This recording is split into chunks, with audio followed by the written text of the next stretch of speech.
Hi students, how are you. Only UPSC पर मैं अमृत शुक्ला आपका स्वागत करता हूँ। उम्मीद करता हूँ कि आप सब अच्छे होंगे और अपने घर पर होंगे, पढ़ाई लिखाई करते होंगे, लॉकडाउन का पालन कर रहे होंगे। आज की क्लास में आप पढ़ेंगे संघ लोक सेवा आयोग के बारे में, उसकी स्थापना किस तरीके से हुई, उसका स्ट्रक्चर क्या होता है, इन सारी चीज़ों को आप पढ़ेंगे। तो आइए क्लास शुरू करते हैं। Hey students, how are you. अच्छे होंगे उम्मीद करता हूँ। आइए आज संघ लोक सेवा आयोग पढ़ेंगे। संघ लोक सेवा आयोग की तैयारी भी आप लोग कर रहे हैं और अब पढ़ना भी आपको वही है। संघ लोक सेवा आयोग एक संवैधानिक संस्था है जिसके बहुत सारे काम हैं, जिनमें से एक काम है अखिल भारतीय सेवाओं की परीक्षा करना, और बहुत सारे काम है जो आप अभी आगे क्लास में पढ़ेंगे। तो आइए शुरू करते हैं। आज पढ़ेंगे संघ लोक सेवा आयोग। आज के पीडीएफ पे मैंने बहुत मेहनत की है, जैसा कि आपको दिख रहा होगा, एकदम रंग बिरंगा, ब्लू कलर भी है, रेड भी है, ग्रीन भी है। आपके लिए बहुत मेहनत कर रहा हूँ। सुबह से बैठ करके अभी तक पीडीएफ ही बना रहा था और उसको पढ़ाने जा रहा हूँ। तो हमारी इस मेहनत को आप थोड़ा सा प्रतिफल दे दिया कीजिए, अपने दोस्तों को शेयर कर दिया कीजिए और कमेंट भी कर दिया कीजिए। अपने राय जरूर बताइए हमको कि आपका राय क्या है, क्योंकि इतना मेहनत के बाद में जब रिएक्शन सही नहीं आता है तो बहुत अच्छा नहीं लगता है।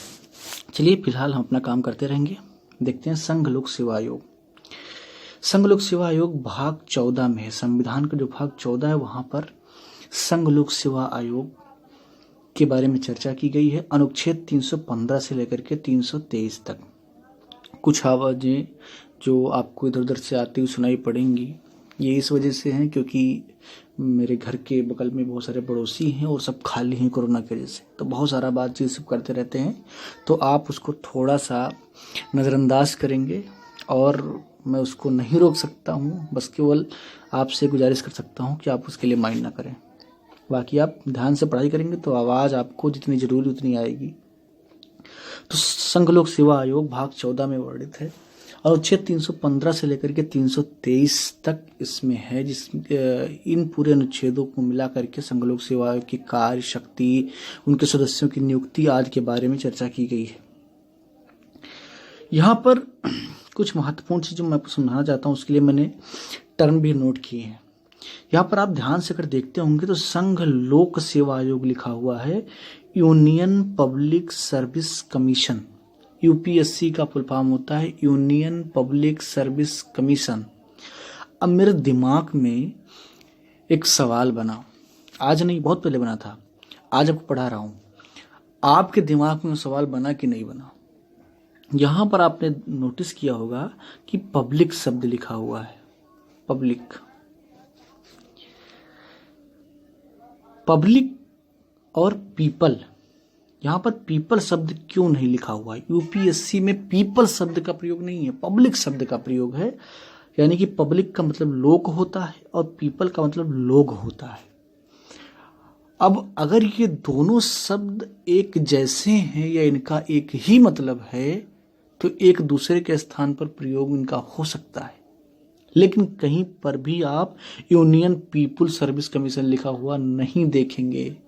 आपको हमेशा और हमेशा पब्लिक सर्विस कमीशन लिखा हुआ मिलेगा। तो पब्लिक और पीपल यानी कि लोक और लोग में क्या अंतर है, ये समझना बहुत जरूरी है। ये मेंस पॉइंट ऑफ व्यू से बहुत जरूरी समझना। प्रारंभिक परीक्षाओं में तो आप तथ्यों से काम चला ले जाते हैं, लेकिन जब आप मेंस लिख रहे होते हैं तो एक समझ की जरूरत होती है, क्योंकि जब आपकी समझ अच्छी होगी तभी आप कंटेंट को एक दूसरे से लिंक कर पाएंगे और एक बेहतर उत्तर लिख पाएंगे। तो इसलिए समझना बहुत जरूरी है। पीपल जो होता है वो कई सारे लोगों को अलग अलग जो है निर्धारित करता है, कि जिसे या यूं कह सकते हैं कि जो पब्लिक है वो बहुत सारे लोगों के समूह का एक परिचय है। यानी कि जब बहुत सारे लोगों का एक परिचय हो जाए, जैसे आप एग्जांपल समझिए कि बॉलीवुड है, बॉलीवुड है जिसमें बहुत सारे एक्टर काम करते हैं, लेकिन उन सबको मिला करके बॉलीवुड कह दिया जाता है।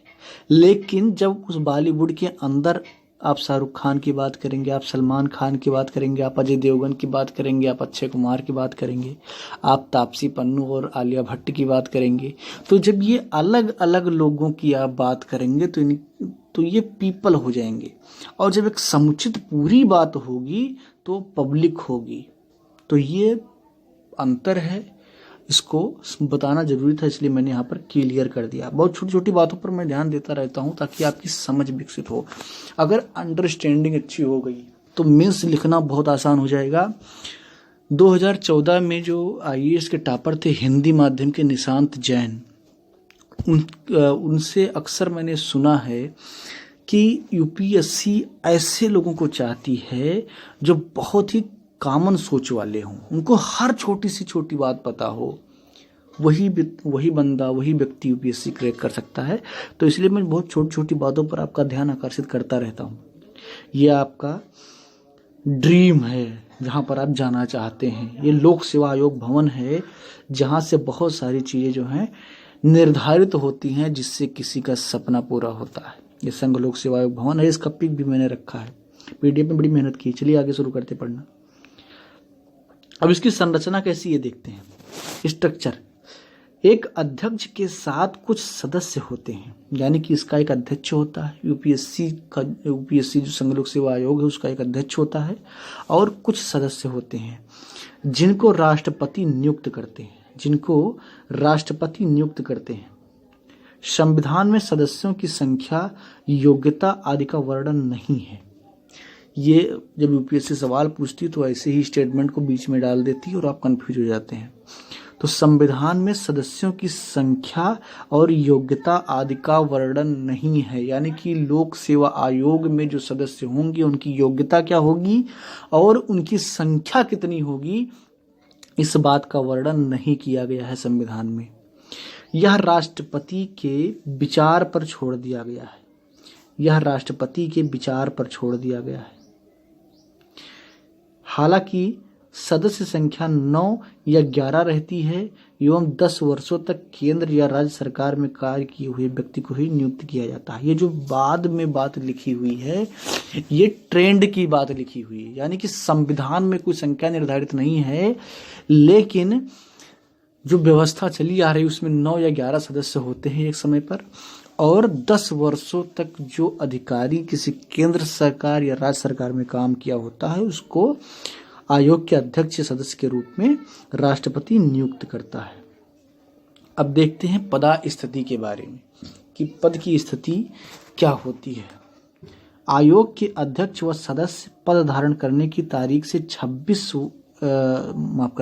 वर्ष या 65 वर्ष तक अपने पद पर बने रहते हैं। इसका मतलब क्या हुआ कि जैसे जिस दिन वो ज्वाइन करते हैं उस पद को, उस दिन से 6 वर्ष या 65 वर्ष जो पहले पूरा हो जाएगा, 6 वर्ष उनके कार्यकाल का और 65 वर्ष उनका जैविक उम्र है, उन दोनों में जो सबसे पहले पूरा होगा उस वक्त तक ही वो अपने पद पर रह सकते हैं। उन्हें कार्यकाल के बीच में राष्ट्रपति संविधान में वर्णित प्रक्रिया के द्वारा हटा सकता है और निम्न स्थिति में हटा सकता है। तथा इसमें एक चीज और आपने नोटिस किया होगा कि वो कभी भी त्यागपत्र दे सकता है, यानी कि वो त्यागपत्र भी कभी भी दे सकता है। और दूसरी चीज ये है कि उसको राष्ट्रपति हटा भी सकता है। अब हटा किन परिस्थितियों में सकता है? नंबर 1 है दिवालिया होने पर राष्ट्रपति उसे हटा सकता है, और दूसरा है अपने पद के अलावा किसी अन्य पद के वेतन के नियोजन पर। जिस पद पर वो काम कर रहा है उस पद के अलावा जब कहीं पर काम करता है तो उसको राष्ट्रपति हटा सकता है। दूसरा है अपने पद के अलावा किसी अन्य पद के वेतन के नियोजन पर। तो ये 2 स्थितियां हैं जिसमें राष्ट्रपति पद मुक्त कर सकता है, पद से हटा सकता है। तीसरा है यदि राष्ट्रपति को लगता है कि वह शारीरिक या मानसिक रूप से अक्षम है। कोई व्यक्ति जो अपने पद पर कार्यरत है, अगर राष्ट्रपति को ये लगता है कि वो मानसिक या शारीरिक रूप से वह काम करने में सक्षम नहीं है तो उसे हटा सकता है। इसके अतिरिक्त राष्ट्रपति कदाचार के कारण भी आयोग के सदस्यों को हटा सकता है। परंतु इसके लिए सुप्रीम कोर्ट जांच करेगा, फिर राष्ट्रपति को सलाह देगा और यह सलाह राष्ट्रपति के लिए बाध्यकारी होगा। इसको आप ध्यान से समझ लीजिए। ये 3 परिस्थितियां थी जो आपने ऊपर देखा, जिसमें पहला है कि दिवालिया होने पर हटाया जा सकता है, दूसरा है अपने पद के अलावा किसी अन्य पद के वेतन के नियोजन पर हटाया जा सकता है, और जो तीसरा है यदि राष्ट्रपति को लगता है कि वह शारीरिक या मानसिक रूप से अक्षम हो गया है तो उसे हटा सकता है। यानी कि ये 3 परिस्थितियां हैं। उसके बाद में इसके अलावा अगर कुछ है तो कदाचार है। अगर कदाचार का कोई दोषी पाया जाता है तो भी उसको हटाया जा सकता है, लेकिन उस परिस्थिति में सुप्रीम कोर्ट जांच करेगा। सुप्रीम कोर्ट से राष्ट्रपति जांच करने को कहेगा और फिर जांच करने के बाद में सुप्रीम कोर्ट राष्ट्रपति को सलाह देगा कि उसे हटाना है कि नहीं हटाना है, और यह सलाह राष्ट्रपति के लिए बाध्यकारी होगा। यानी कि इस सलाह को राष्ट्रपति को मानना ही होगा। तो ये तरीका है पद मुक्त करने के लिए। आइए बात कर लेते हैं इनकी स्वतंत्रता। जैसा कि आप जानते हैं कि यूपीएससी सबसे बड़ी संस्था है परीक्षा लेने की। इससे कौन बनता है? आईएएस, आईपीएस, आईएफएस, जो पूरा देश चलाते हैं, जो पूरी व्यवस्था चला रहे हैं। यानी कि होम सेक्रेटरी से लेकर के आपके जिले के डीएम और सीडीओ तक, एसडीएम तक, सब यही आईएएस अधिकारी होते हैं, और पुलिस महानिदेशक से लेकर के एसपी तक, कोतवाल तक सब आईपीएस होते हैं। यानी कि पूरी की पूरी व्यवस्था इन्हीं के हाथ में होती है। तो ऐसे अधिकारियों की नियुक्ति के लिए जरूरी है कि जो संस्था है वो बहुत जिम्मेदारी से काम करे और स्वतंत्रता एवं निष्पक्षता के साथ काम करे। इसलिए संविधान में भरपूर स्वतंत्रता दिया गया है यूपीएससी को।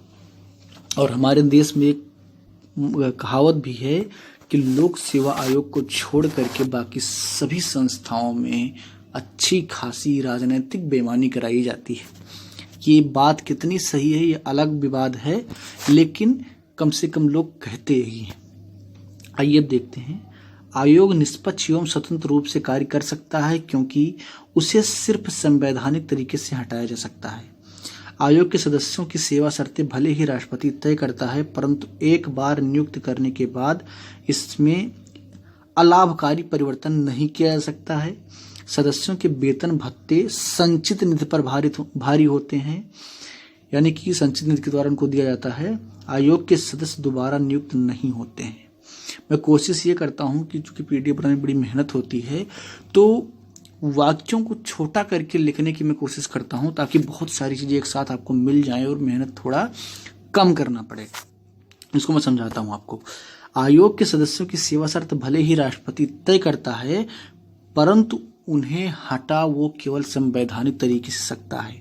ये क्या हो गया?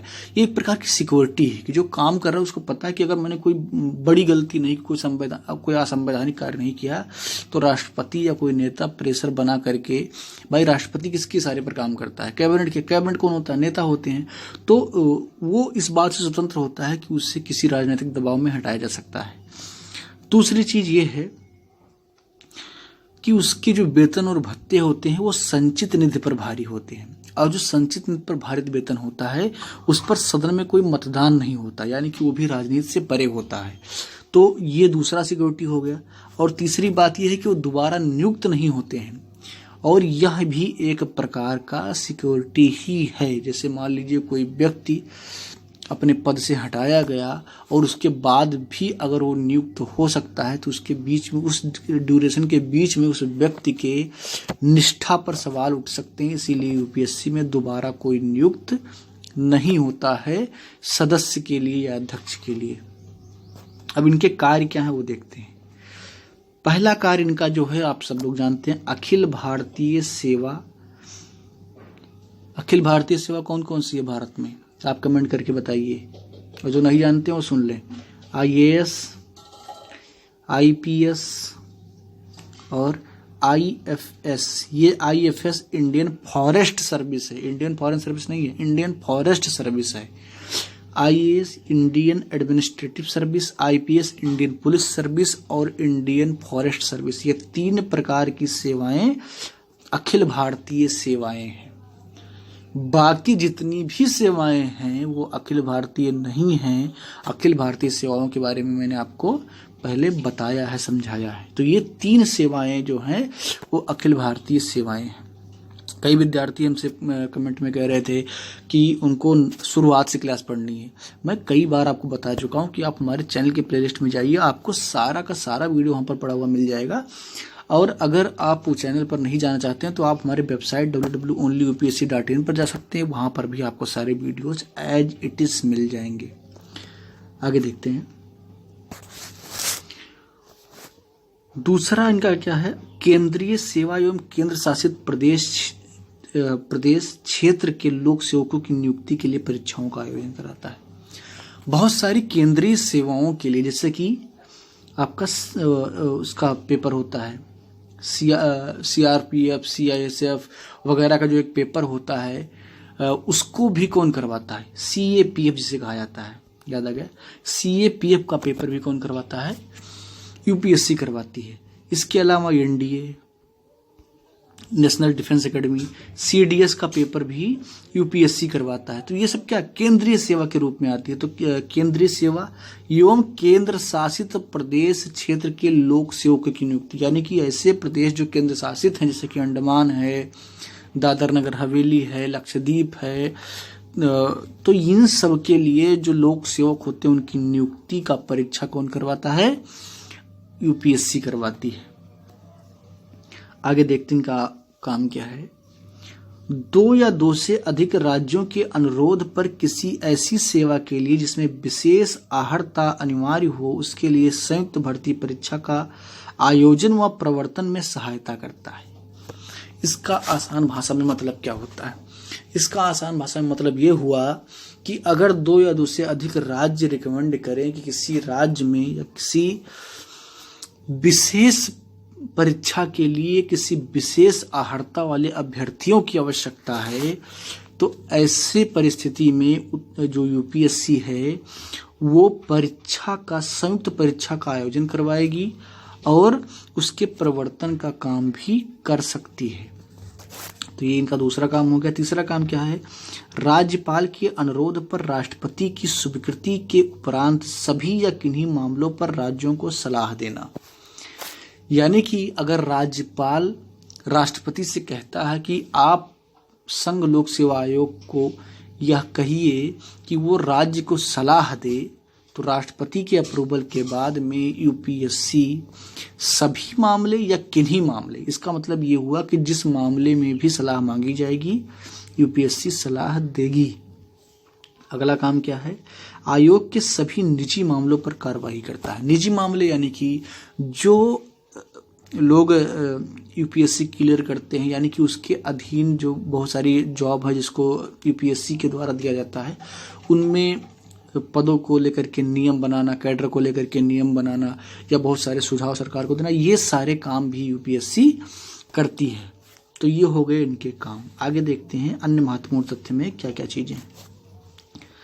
संसद नियम बना करके आयोग के कार्यक्षेत्र को बढ़ा सकती है, यानी कि संसद को ये पावर दिया गया है कि वो चाहे तो नियम बना करके लोक सेवा आयोग को और बहुत सारे काम दे सकती है। ठीक है, इसका सीधा सीधा मतलब ये हुआ कि जितना काम भी UPSC कर रही है उससे भी ज्यादा काम अगर संसद चाहे तो UPSC को दे सकती है कानून बना करके। दूसरा है, आयोग हर वर्ष अपने काम की रिपोर्ट राष्ट्रपति को देता है। इसे राष्ट्रपति सदन के समक्ष प्रस्तुत करता है। आयोग की किसी परामर्श पर फैसला संघीय कैबिनेट के द्वारा नियुक्त कमेटी कर सकती है। किसी स्वतंत्र मंत्रालय का कोई अधिकार नहीं होता है। इसका मतलब क्या हुआ? UPSC हर साल रिपोर्ट तैयार करती है अपने काम का, उसको राष्ट्रपति को देती है। उसमें बहुत सारे सलाह या परामर्श होते हैं और राष्ट्रपति उस रिपोर्ट को सदन के सामने रखता है, उस पर चर्चा होती है और उस पर फैसला लेने का काम संघीय कैबिनेट के द्वारा जो कमेटी गठित की जाती है केवल वही ले सकती है। कोई भी स्वतंत्र मंत्रालय उस पर कोई कार्रवाई नहीं कर सकता, उसे कोई अधिकार नहीं होता है कार्रवाई करने का। तो ये था आपका यूपीएससी, जिसे आपने समझा। बहुत ही आसान भाषा में आपने समझ लिया कि भाग 14 में है आपका यूपीएससी। आर्टिकल 315 से लेकर के 323 तक है। आपने ये समझा कि एक संवैधानिक संस्था है, किस प्रकार उनके सदस्यों की नियुक्ति होती है, किस प्रकार उनको हटाया जाता है, ये सारी बातें आपने समझ ली। मैं कोशिश ये करता हूँ कि वीडियो छोटा हो लेकिन काम बहुत बड़ा कर जाए, असर बड़ा करना चाहिए। मेरा जो पूरा नोट्स जो आपको मैं पढ़ाता हूँ, ये पूरा एम लक्ष्मीकांत से मैं तैयार करता हूँ और एनसीईआरटी और सरकारी वेबसाइटों का सहारा लेता हूँ। तो इसमें जो आपको कंटेंट मिल रहा है ये ब्रीफ होता है, पूरा वहाँ से निकाल करके निचोड़ रखा जाता है जो आपके सामने प्रस्तुत होता है। अगर आप मन से पढ़ते होंगे, एक एक बात को ध्यान से सुनते होंगे, तो ये बहुत लाभकारी है आपके लिए, बहुत महत्वपूर्ण है, मेंस के लिए भी और प्री के पॉइंट ऑफ व्यू से भी। तो ध्यान से पढ़ते रहिए, मन से पढ़ते रहिए, हमारी इस मेहनत को थोड़ा सा प्रतिफल दीजिए, अपने कम से कम 10 से 15 दोस्तों को शेयर कर दिया कीजिए, लाइक कीजिए और अपने राय और सुझाव हमको देते रहिए। और बाकी बहुत सारे अन्य अध्ययन सामग्रियों को पाने के लिए हमारी वेबसाइट www.onlyupsc.in पर आपको जाना है और वहाँ पर आपको सब मिल जाएगा।